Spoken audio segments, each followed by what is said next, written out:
जब एक हाथ से कई हाथ मिलते हैं तो हम अनेक से एक बनते हैं। एफपीओ यानी किसान उत्पादक संगठन, किसानों का एक ऐसा संगठन जिसमें वो खेती से लेकर उपज को बेचने तक साथ मिलकर काम करते हैं। एक गांव में एक जैसी फसल उगाने वाले 15 से 20 किसान अपना समूह बनाते हैं।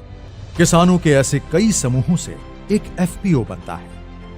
कृषि क्षेत्र को मजबूत और हमारे मेहनती किसानों को समृद्ध बनाने के लिए ही एफपीओ से न केवल किसानों की मोल भाव की क्षमता बढ़ती है, बल्कि खाद, बीज, परिवहन, भंडारण आदि की लागत में भी कमी आती है। एफपीओ के माध्यम से किसान दूसरे बाजारों के साथ साथ ई-नाम मंडियों में भी अपनी उपज को सुविधापूर्वक बेच रहे हैं। इस योजना में एक ब्लॉक एक एफपीओ को लक्ष्य बनाकर विशेष एफपीओज जैसे शहद, जैविक उत्पाद, बांस, तिलहन, कृषि वानिकी आदि का भी गठन किया जा रहा है। योजना के क्रियान्वयन के लिए कई एजेंसियां कार्यरत हैं।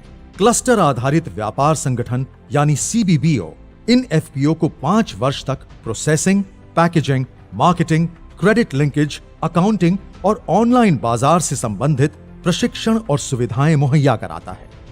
इस योजना में एफपीओ को 15 लाख रुपए तक का पूंजी अनुदान और बिना किसी सिक्योरिटी के 2 करोड़ रुपए तक का लोन देने के लिए भारत सरकार द्वारा बैंकों को गारंटी देने का प्रावधान है। इसके साथ ही एफपीओ के संचालन के लिए 3 वर्ष तक 18 लाख रुपए तक की वित्तीय सहायता दी जाती है। इस योजना के अंतर्गत माननीय प्रधानमंत्री जी द्वारा लगभग 1.25 लाख किसानों को 14 करोड़ रुपए का दिया गया पूंजी अनुदान एफपीओ के मिशन को और मजबूती देगा और उनके व्यापार को बढ़ाने में मदद करेगा। सभी किसान भाई बहन भारत सरकार की इस क्रांतिकारी और ऐतिहासिक पहल का हिस्सा बने और एफपीओ से जुड़कर एक उन्नत भविष्य की ओर बढ़े।